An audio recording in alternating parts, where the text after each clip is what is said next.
Hello everyone, मैं विक्रम कुमार आप सभी का अपने यूट्यूब चैनल स्कॉलर्स कॉन्सेप्ट के ऊपर स्वागत करता हूं। जनरल एप्टीट्यूड से रिलेटेड डेली क्वेश्चन सीरीज के अंदर आज हमारा क्वेश्चन नंबर 100 है और आज का हमारा क्वेश्चन सीएसआर नेट जेआरएफ 2022 से लिया गया है। क्वेश्चन को देखते हैं। Angle theta in the following parallelogram is. अब यहाँ पे एक पैरेललोग्राम हमें दिया हुआ है और उसके अंदर हमें थीटा एंगल की वैल्यू बतानी है कि हमारी यहाँ पे क्या वैल्यू रहेगी। ठीक है, अब जो हमारा पैरेललोग्राम होता है ना, उसकी हमारी कुछ प्रॉपर्टीज होती है। जैसे कि अगर कोई हमारा पैरेललोग्राम है तो उसके अंदर हमारे जितने इंटरनल एंगल होंगे ना, उनका सब हमारा किसके इक्वल होता है, 360 डिग्री के इक्वल। ठीक है, जैसे कि हमें यहाँ पे 120 ये तो दिया हुआ है, ये हमें 33 दिया हुआ है, लेकिन बाकी हमें एंगल नहीं दिए हुए, लेकिन उन सभी का हमारा जो सम होगा ना, वो हमारा किसके इक्वल होगा, 360 के इक्वल। ठीक है, सेकंड यहाँ पे क्या प्रॉपर्टी होती है कि जो हमारे अपोजिट एंगल होते हैं ना, वे हमेशा हमारे एक दूसरे के इक्वल रहते हैं। ठीक है, जैसे कि हमारे यहाँ पे हम ए पॉइंट मान के चल रहे हैं इसको। ठीक है, और ये हमारे यहाँ पे बी पॉइंट हो गया। ठीक है, ये हमारे यहाँ पे सी हो गया और ये हमारे यहाँ पे डी पॉइंट हो जाता है। ठीक है, तो इसके अंदर जो हमारा ए और सी होगा ना, उनके जो वैल्यू होगी या फिर जो उनका एंगल होगा, वो हमारा एक दूसरे के इक्वल रहेगा। यानी कि जो हमारे यहाँ पे सी की वैल्यू आएगी ना, वो भी हमारी कितनी आएगी, 120 डिग्री। ठीक है, अब यहाँ पे हमारे पास क्या है, अभी हमने बताया कि हमारे जो टोटल सम होगा इंटरनल एंगल्स का, वो हमारा 360 के इक्वल होता है। तो यहाँ पे हमारे पास क्या क्या है, एक तो हमारा यहाँ पे होगा एंगल ए हो गया। ठीक है, एक हमारे पास यहाँ पे एंगल सी हो गया। ठीक है, ये दोनों हो गए और इनकी हमारी वैल्यू कितनी है, 120 डिग्री है। तो ये भी हमारा 120 हो गया और ये भी हमारा 120 हो गया। देन उसके बाद बाकी के जो हमारे एंगल है ना, वो हमें कुछ पार्ट्स में दिए हुए हैं। जैसे कि अगर मैं यहाँ पे बात कर रहा हूँ एंगल बी, तो यहाँ पे हमारे दो पोर्शन इसके किए हुए हैं।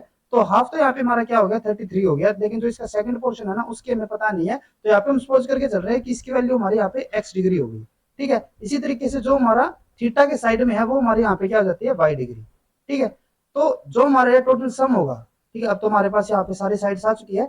तो यहाँ पे अगर मैं इसकी बात कर रहा हूँ, तो यहाँ पे मेरा क्या आएगा, 33 प्लस एक्स हो गया। ठीक है, इसी तरीके से जो मेरा यहाँ पे थीटा वैल्यू होगी, ठीक है, प्लस यहाँ पे वाई डिग्री, इन सभी का सम मेरा कितना आना चाहिए, 360 आना चाहिए। ठीक है, जिसमें से हमें कुछ का तो पता है। अब यहाँ पे ना पैरेललोग्राम के अंदर हमारी एक और प्रॉपर्टी होती है कि अगर हमारी कोई लाइन दो पॉइंट्स को अगर क्रॉस कर रही है, जैसे कि हमारी एक डायगोनल लाइन होगी।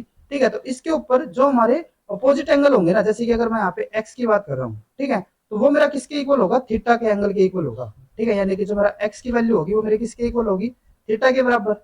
ठीक है, एक्स मेरा थीटा, तो मेरा जो वाई होगा वो मेरा किसके इक्वल आएगा, 33 के इक्वल। ठीक है, तो ये मेरा क्या हो जाता है, 33। तो यानी कि जो मेरी वाई की वैल्यू होगी, वो मुझे यहाँ पे पता चल गई, वो मेरी कितनी आएगी यहाँ पे, 33 डिग्री।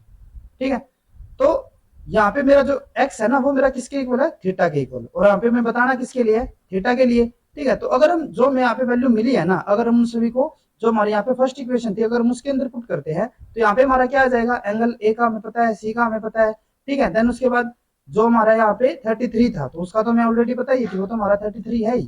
ठीक है, जो हमारा यहाँ पे एक्स है ना, उसका हमें पता नहीं है क्या है, लेकिन वो हमारा थीटा के इक्वल है। तो इसकी जगह हम क्या रख सकते हैं, यहाँ पे थीटा रख सकते हैं। ठीक है, यहाँ पे हमारा ये तो थीटा आ ही गया। ठीक है, और जो हमारी वाई है, वाई की वैल्यू भी हमने बताया, वो हमारी कितनी होगी, 33 के इक्वल। ठीक है, तो ये हमारे यहाँ पे क्या हो गया, 33। ठीक है, और ये सब हमारा किसके इक्वल होगा, 360 के इक्वल। ठीक है, तो हमारा 360 इक्वल। अब अगर हम इनको सम करते हैं, तो ये हमारा क्या हो जाएगा, 240 प्लस 33, ये हमारा हो गया 273। देन उसके बाद अगर हम इसको भी ऐड कर देते हैं, तो वो हमारा हो जाएगा 306। ठीक है, तो ये हमारा क्या हो गया, 306 प्लस यहाँ पे क्या हो गया, हमारे पास दो हमारे थीटा रह गए यहाँ पे। ठीक है, तो ये हमारा क्या आ जाएगा, प्लस 2 थीटा।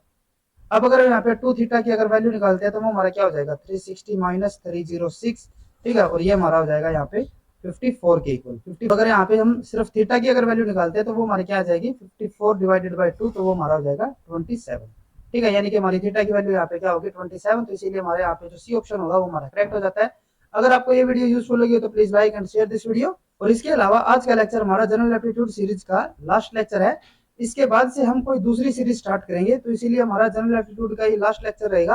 अगर ये डेली क्वेश्चन सीरीज आपके लिए यूजफुल रही, तो please like and share this video. और लाइफ साइंस से रिलेटेड इसी तरीके के इंपॉर्टेंट कॉन्सेप्ट्स और क्वेश्चंस करने के लिए please subscribe to our YouTube channel scholars concepts. Thank you.